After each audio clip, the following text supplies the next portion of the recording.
great privilege and pleasure to be here talking to you today. Really difficult task after Danielle, of course, because she gave some serious data and very good analysis. And as a journalist, I really have more questions than answers for you today. So I'm just going to be throwing a few names, a few ideas, and trying to raise a few questions that I think we all have, whether we are professionals or not. So basically, we're rethinking an industry.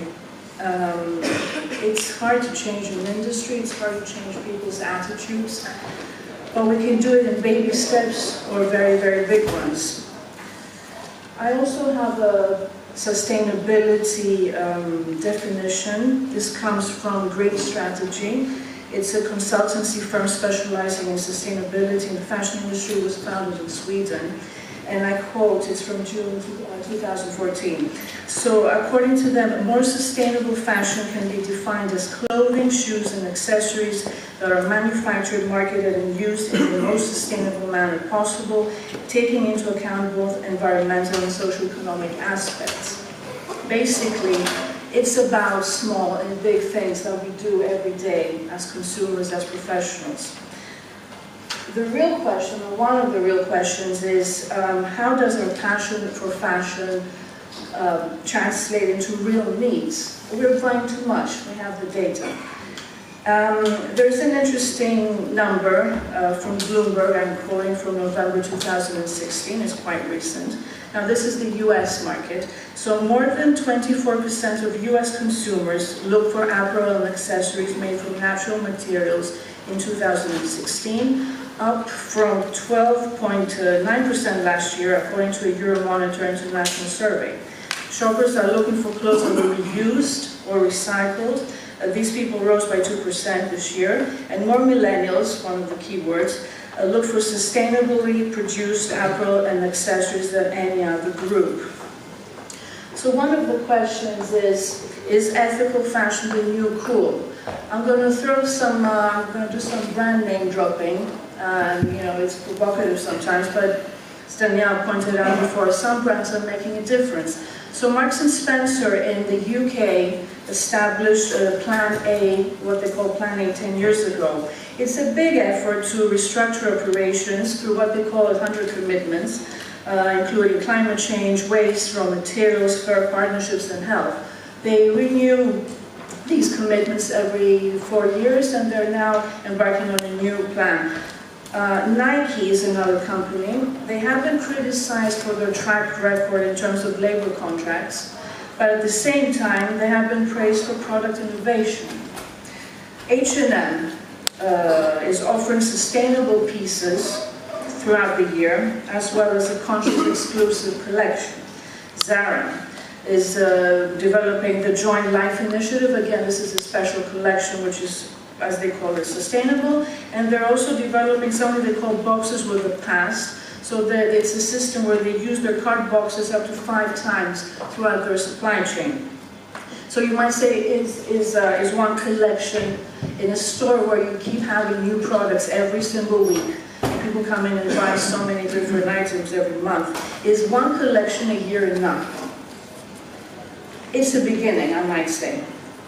Some people might be thinking about the greenwashing phenomenon. This is when you have people, when you try to have people believe that you are making serious efforts to be sustainable, when in fact you're not. So there's a lot of consumer doubt about who is really working hard at this and who isn't. But again, baby steps versus big steps.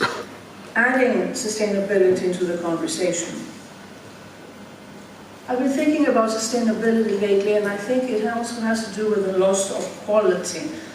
I find myself sometimes feeling really proud of myself when I go into a store and I buy a pair of jeans and it costs 10 euros. And for some reason I want to share this with my friends. Maybe it has to do with the fact that I live in Greece and we're in the middle of an ongoing crisis for the 8th consecutive year. And I don't have the budget, I don't have the means to pay more. But if you think about in terms of fashion, I don't think it's a source of pride to say that you're buying a pair of jeans that costs 10 euros, because if you're thinking a little bit about it, who is producing this pair of jeans? Shouldn't it be the other way around? I think we should start feeling pride in buying things which cost more and have better quality. And we also want to feel more special because as consumers, we are all looking sort of the same. And we're going to the same stores, buying the same products. And I think more and more consumers all over the world, and emerging and developing and developed in everywhere, are looking for something more individual, something with character. And sustainability has a role to play in that. In a funny way, the Greek crisis has reignited local business up to a certain level. I don't have figures, but I have some examples. Because of our production problems, and there are many, and it's this long history which I'm not going to go into, but the truth is that due to the crisis, new designers, young people with young ideas who are also including sustainability because it comes with their age and their sensibilities and their education, they have come up with all sorts of brands. I was working on a project and I made a list of about 100 different Greek brands. Some of them are established, but a lot of them are new. And a lot of them are small startups, though they're making things by hand. They're using local materials and local craftsmen. And this is a really, really interesting story for us in the middle of this horrific period, let's put it that way. So 2 examples. You'll be looking at, I think you'll be looking at these 2 companies during the conference and your workshops. Zeus and Dion is a lifestyle brand. Now, besides organizing themselves in a really professional way, according to international standards, to produce and promote and sell their products, they scouted Greece to find local materials, local craftsmen, to make a very, very unique Greek product. It has this sort of antiquity-inspired linear shape. It's very, very Greek if you see it, but at the same time it's very, very modern. And let me just say that if we're talking about recycling, I think Greece has done a great job, and not just Greece, the world has done a great job to recycle Greek design over and over since antiquity to today. But anyway, I think Zeus and Dion is a good example of a company that started in the crisis, in the middle of the crisis. They had a focused, they had a really clear idea of what their identity wanted to be in terms of their design. They had the right structure, and I think they deserve, they deserve a bravo. And there's another brand, Ioana Kubela. She has an interesting body-hugging, I would say, design, and she uses fabrics which are environmentally sustainable and organic. She makes a point to say that she wants to use this kind of natural, feel-good fabrics. And most of the, I think, if not all of the production, but most of the production is in Greece. Sorry, I skipped one. So raising awareness. I think that globally, I think a lot of people out there are getting much more information regarding sustainability in all sorts of ways. There are films. For example, I was thinking of The True Cost, which was directed by Andrew Morgan in 2015. It explores the impact of the industry on the planet and its people. It's quite powerful. There are books giving us an idea of how the industry works globally, and also how, like practical things like Sandy Black's Sustainable Fashion Handbook for consumers and at home. And also international movements. I'm citing Fashion Revolution, for example, because they have come up with a crucial and simple question: who made my clothes? I suppose most of you know that the movement was sparked by the Rana Plaza tragedy of 2013. And according to Fashion Revolution, in 2016 alone, they reached 195 million people online through their hashtag, who made my clothes. The movement is currently present in 95 countries, including Greece. They recently launched the Fashion Transparency Index, which is a review of the biggest global fashion brands and retailers ranked according to how much they disclose about their social and environmental policies, practices, and impact. Now, on a more personal level, as a journalist, I find myself asking more and more questions on sustainability. I was talking to a CEO of Ville recently. This is not a company focusing on sustainability by any means. And I asked him a question, I said, Monsieur Ronald-Louis, what is Villebrequin doing about sustainability? He said, well, look, we cannot claim to be pioneers.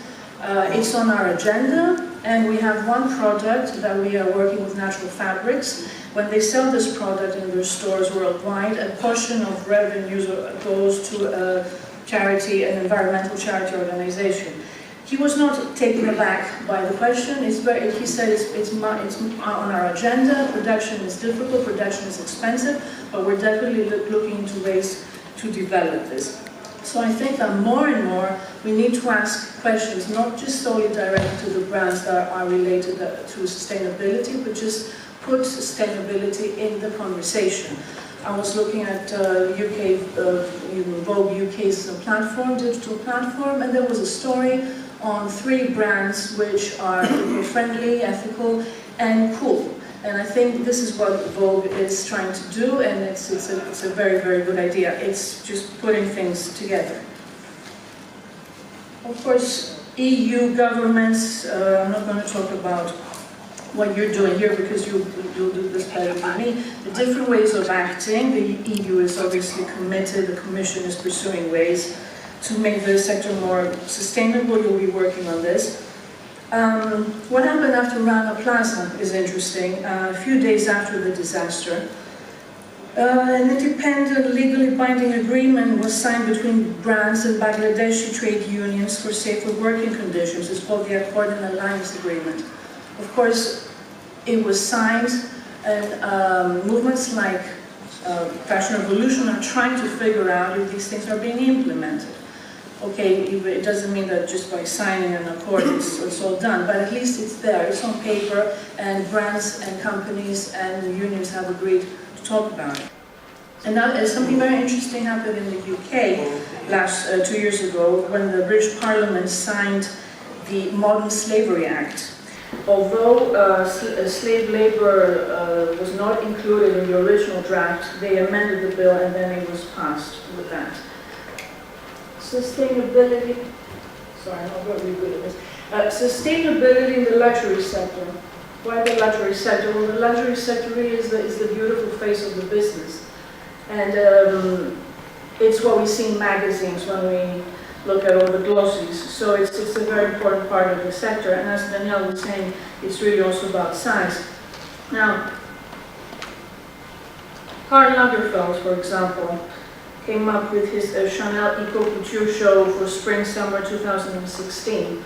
I don't think that, Karl is a very famous man. I don't think he's famous for his sustainability sensitivities. But the fact that Chanel did come up with a show means that it's somewhere in the air. And as he put it himself, sustainability is currently a fashion topic and an expression of our times.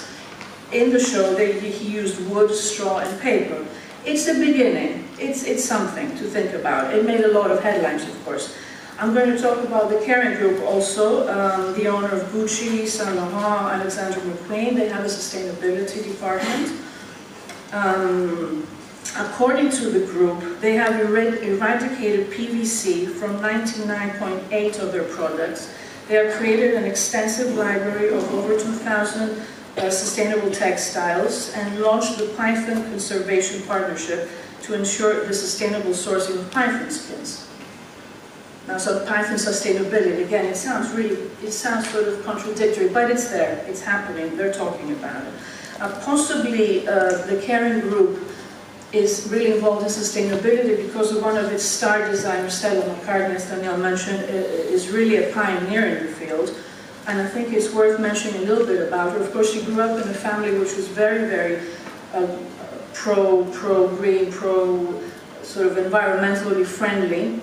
But when she started her business, her main goal was to make sustainable products, and she has not been using leather since 2000. And when you look at the brand, it's expensive, it's luxurious, it's sustainable up to a certain extent. She was speaking at the annual Kering lecture in London in 2016, and she said that 53% of her spring collection had been sustainably and ethically sourced.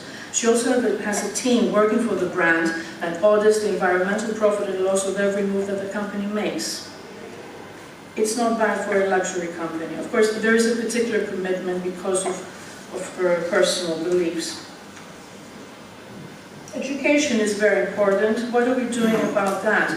I don't really have a clear picture, to be honest. I'm not quite sure what we're doing at home. I don't know if we're keeping our garments longer. I don't know if we're restyling them, but we should be thinking about that. I don't know if we're buying less, but that's another thing. I don't know if we're asking more quality, if we're asking more questions about quality or where products are coming from. I'm not quite sure what's happening at schools. So that's something to think about. But at fashion colleges, of course, sustainability is part of the conversation. Central St. Martin's is organizing a Green Week, putting together a short course. I think it's a one-week course. But I can imagine that the issue keeps coming back during the year. The FIT is organizing an annual conference on sustainable business and design.